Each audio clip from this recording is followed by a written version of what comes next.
নমস্কার বন্ধুরা, টিউটোরিয়াল গার্ডেনিংয়ে আপনাদের সবাইকে স্বাগত। আমি রয়েছি পলাশ। আজকে টিউটোরিয়াল গার্ডেনিংয়ের পক্ষ থেকে এবং শঙ্করদাঁড়ি কিশোর ভারতীর উদ্যোগে একটি বৃক্ষরোপণের কর্মসূচি আমরা পালন করতে চলেছি। এখানে দেখতে পাচ্ছেন অনেকগুলি মেম্বার দাঁড়িয়ে রয়েছে, তাদের হাতে প্রত্যেকেই গাছ আছে এবং গাছ লাগানোর যে সরঞ্জাম নিয়েও আছে। আমরা কিছুক্ষণের মধ্যেই এই গাছগুলিকে রোপণ করতে চলেছি। তো এখানে আপনারা দেখুন প্রত্যেকের হাতেই একটা করে গাছ রয়েছে, কিছু বৃক্ষ জাতীয় গাছ রয়েছে, তার মধ্যে রয়েছে শিশু গাছ এবং আকাশপানি রয়েছে, লম্বু গাছ থেকে শুরু করে নিম গাছ রয়েছে এবং মেহগিনি গাছ রয়েছে। তো আমরা টোটাল 14টা গাছ আমরা প্রতিস্থাপন করব মাটিতে, অর্থাৎ রোপণ করব। তো যে জায়গাটায় আমরা রোপণ করব সেখানে আমরা যাচ্ছি এখন। আপনারা ভিডিওটা শেষ পর্যন্ত দেখতে থাকুন। আমরা চলেছি রাস্তা দিয়ে, আমরা গাছগুলিকে রোপণ করব। একটা জায়গা আমরা নির্বাচন করেছি, তো সেই জায়গাতে আমরা সারিবদ্ধভাবে এই গাছগুলি রোপণ করব। আমরা যে জায়গাটা নির্বাচন করেছি এটা একটা শ্মশানে যাওয়ার যে রাস্তা আছে, এই রাস্তার ধারে ধারে আমরা এই গাছগুলিকে বসাবো। আমরা গাছ বসাতে শুরু করে দিয়েছি।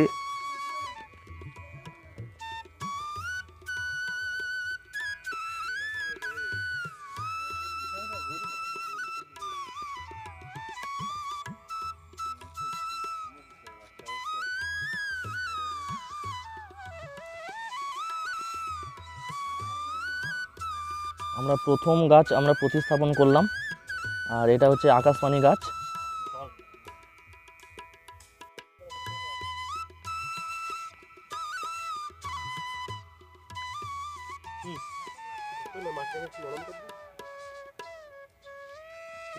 এটা দেবদারু গাছ।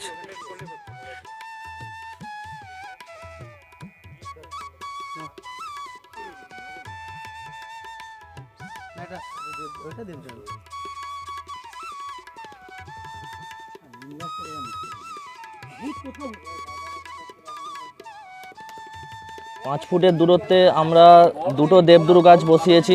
একটা গাছ বসানো হয়ে গিয়েছে, এখানে দেখতেই পাচ্ছেন। আর একটা ঠিক 5 ফুট দূরত্বে আমরা এই গাছটি বসাচ্ছি।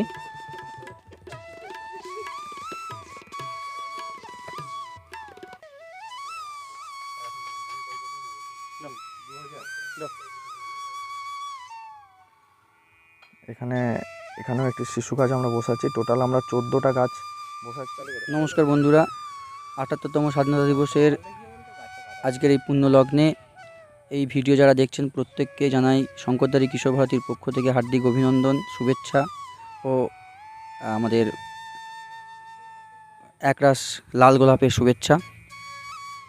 আজকে আমরা আমাদের ক্লাবের সদস্যরা সমবেত হয়েছি। দেখছেন আপনারা যেমন যে বৃক্ষরোপণের একটা মহৎ উদ্যোগ নিয়ে। আপনারা জানেন গ্লোবাল ওয়ার্মিংয়ের ফলে আজকে আমাদের পৃথিবী, দেশ, প্রত্যেক জায়গার এক নাভিশ্বাস অবস্থা। এরম অবস্থায় আমাদের প্রত্যেকের উচিত আরও বেশি বেশি করে গাছ লাগানো। আর এই কথা মাথায় রেখেই আজ এবছর আমরা শঙ্করদাঁড়ি কিশোর ভারতীর পক্ষ থেকে আমরা বৃক্ষরোপণ যে কর্মসূচি নিয়েছি। তো বন্ধুরা, আমাদের বৃক্ষরোপণ কর্মসূচি প্রায় শেষের পথে। আমাদের শেষ গাছটি বসানো হচ্ছে।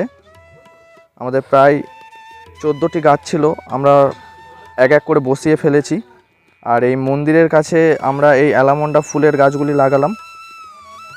তো বন্ধুরা, ভিডিওটি ভালো লাগলে অবশ্যই লাইক শেয়ার করবেন আর চ্যানেলটিকে সাবস্ক্রাইব করবেন অবশ্যই। আপনারা প্রত্যেকেই গাছ লাগান, গাছের প্রতি যত্ন নিন, গাছকে ভালোবাসুন। আর গাছ লাগানোর সাথে সাথে আপনারাও আপনাদের জীবনের সুন্দর মুহূর্তগুলি উপভোগ করার চেষ্টা করুন। আপনারা প্রত্যেকেই ভালো থাকুন, সুস্থ থাকুন। ধন্যবাদ।